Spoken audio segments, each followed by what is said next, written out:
നമസ്കാരം, ജന്മഭൂമിയിലേക്ക് സ്വാഗതം. വധശിക്ഷയ്ക്ക് വിധിക്കപ്പെട്ട് യമനിലെ ജയിലിൽ കഴിയുന്ന നിമിഷപ്രിയയുടെ മോചനത്തിനായി അമ്മ യമനിലേക്ക് യാത്രയാകുന്നു. പ്രേമകുമാരി എന്ന മേരിയമ്മ ഇന്ന് പുലർച്ചെ 5:30-ക്കുള്ള ഇൻഡിഗോ വിമാനത്തിൽ തിരുനെൽവേലി സ്വദേശി സാമുവൽ ജെറോമിനോടൊപ്പം മുംബൈയിലേക്കും അവിടെ നിന്ന് വൈകിട്ട് 5:30-ക്കുള്ള യമനിയ എയർലൈൻസിൽ യമനിലേക്കും പോകും. യമനിൽ ഫെലിക്സ് എയർവേസിന്റെ CEO സാമുവൽ ജെറോമാണ് പ്രേമകുമാരിയുടെ പവർ ഓഫ് അറ്റോർണി. വധശിക്ഷയ്ക്ക് വിധിക്കപ്പെട്ട് യമനിലെ ജയിലിൽ കഴിയുന്ന മകളെ 57-കാരിയായ പ്രേമകുമാരി കണ്ടിട്ട് 11 വർഷമായി. കിഴക്കമ്പലത്തെ വീട്ടിൽ സഹായിയായി നിൽക്കുകയാണ് പ്രേമകുമാരി. തലാൽ അബ്ദുൾ മഹദി എന്ന യമനിയെ അവിടെ നഴ്സായിരുന്ന പാലക്കാട് കൊല്ലങ്കോട് തേക്കിഞ്ചിറ സ്വദേശിയായ നിമിഷപ്രിയ കൊന്നുവെന്നാണ് കേസ്.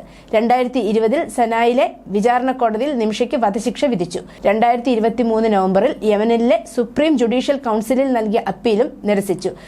ദയാധനം നൽകിയാൽ മോചിപ്പിക്കാമെന്ന മാർഗമാണ് ഇനി ബാക്കിയുള്ളത്. യമനിലെ ആഭ്യന്തര സംഘർഷം മൂലം 2017 മുതൽ ഭാരതീയർ യമനിലേക്ക് യാത്ര ചെയ്യുന്നതിന് വിലക്കുണ്ട്. Save Nimishapriya international action council ഇടപെട്ടതിനെ തുടർന്ന് സർക്കാരിന് ബാധ്യതയില്ലാതെ യമനിലേക്ക് യാത്ര ചെയ്യാമെന്ന സത്യവാങ്മൂലം സമർപ്പിച്ചാണ് പ്രേമകുമാരി യാത്രയ്ക്കൊരുങ്ങുന്നത്. മോചനത്തിനായി മലയാളികളിൽ നിന്ന് ധനശേഖരണം നടത്താനുള്ള തീരുമാനത്തിലാണ് ആക്ഷൻ കൗൺസിൽ.